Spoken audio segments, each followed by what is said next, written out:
তো এরপর কলেজের গেট হইতে অনেক প্রক্রিয়ার মাধ্যমে আমাদেরকে ভেতরে প্রবেশ করানো হলো। ভেতরে ঢুকিতেই আমি দেখিতে পাইলাম মাটির ভেতরে পাইপ লাইন ফুটিয়া হইয়া উপর দিয়ে জল বার হইতেছে। তো উহা দেখিতে আমি বিঘ্ন না করিয়া বাঁদিকে তাকাতেই আমার চক্ষু সংলগ্ন এলাকার প্রকট হলো বড় লোকেদের বড় বড় চতুষ্পদ গাড়িতেও লেবু লঙ্কা ঝুলিতেছে।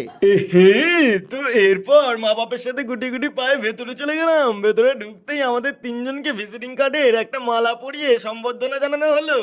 তারপর ওখানে 15 মিনিট বস করিয়ে রেখে আরেকটা ওয়েটিং রুমে শিফট করিয়ে দিল। কি জানি কেন এখানে মনে হয় একটা রুমে 15 মিনিটের বেশি থাকতে দেওয়া হয় না। তার মানে এখানে যদি আমি 1 ঘন্টা থাকি 4টে রুম ঘুরে ঘুরে বসাবে। ওরে শালা কি ব্যাপার রে বাবা। তো এরপর এখানে বসে থেকে থেকে আমাকে মনে হয় যুব সাথীর ফর্ম ফিল আপ করতে দিয়ে গেল। আমার তখন 21 হয়নি, তাও কেন দিয়ে গেল কি জানি। মনে হয় 1500 টাকা করে আমার জায়গায় এদের অ্যাকাউন্টে ঢুকবে, তাও ভয়ে ভয়ে করে দিলুম বে বাবা। তো এরপর আমার 1.5 ঘন্টা কাউন্সিলিং এর পর 1 ঘন্টা ধরে ভর্তির প্রসেস চললো।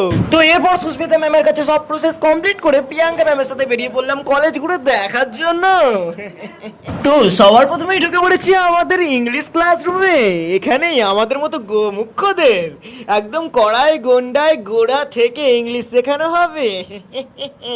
তো এরপর এই কাঠফাটা গরমে হালকা করে একটু ক্যাম্পাসটা ঘুরে দেখবো বলে বেরোতেই সূর্যি মামা সব শুষে নিয়ে নিচ্ছিল আর কি।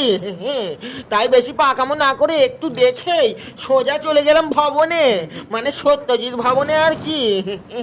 এই সত্যজিৎ ভবনের ভেতরেই আমি আর কি সত্যজিৎ রায়ের মতো কাজকর্ম করব বন্ধুরা। তো এরপর বেশি না বকে প্রিয়াঙ্কা ম্যামের পিছনে পিছনে উপরে উঠে যাচ্ছি বন্ধুরা। উপরে আছে আরো ক্লাস, তোমাদেরকে সব একটা একটা করে দেখাবো বন্ধুরা। এই দেখো এই যে দেয়ালের আঁকাগুলো সব কলেজের স্টুডেন্টরাই এঁকেছে। এত বড় বড় শিল্পী, এদের মাঝখানে আমার কি হবে রে পাগলা। সে যাই হোক আমি হার মেনে নিচ্ছি না বন্ধুরা।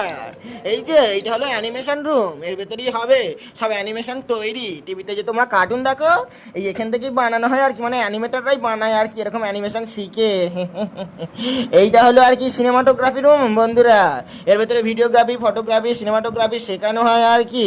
এই যে অ্যাঙ্গেল দেখে ছবি কোথা থেকে কি তুলতে হবে, কোথায় কি রাখতে হবে, লাইট, এই যে পর্দা মর্দা সব এর ভেতরেই হবে, মানে আমার শেখানো হবে আর কি। তো এরপর এখানে সব দেখে দুখে নিয়ে এখান থেকে সোজা চলে যাব আমার নর্মাল ক্লাসরুমে আর কি। এরকম নর্মাল ক্লাসরুম প্রত্যেকটা ডিপার্টমেন্টের জন্যই থাকে। তো ক্লাসরুমটা ভালো করে ঘুরে দেখার পর আমরা একবারে এখান থেকে সোজা চলে যাচ্ছি ওপরে টক টক করে সিঁড়িবে বাকি রুমগুলো ঘুরে দেখার জন্য আর কি। তো অনেকেই ভাবতে পারেন কলেজে কি আমি ছাড়া কেউ পড়বো নি, কলেজে তো লোকজন কিছু দেখতে পাচ্ছি নি।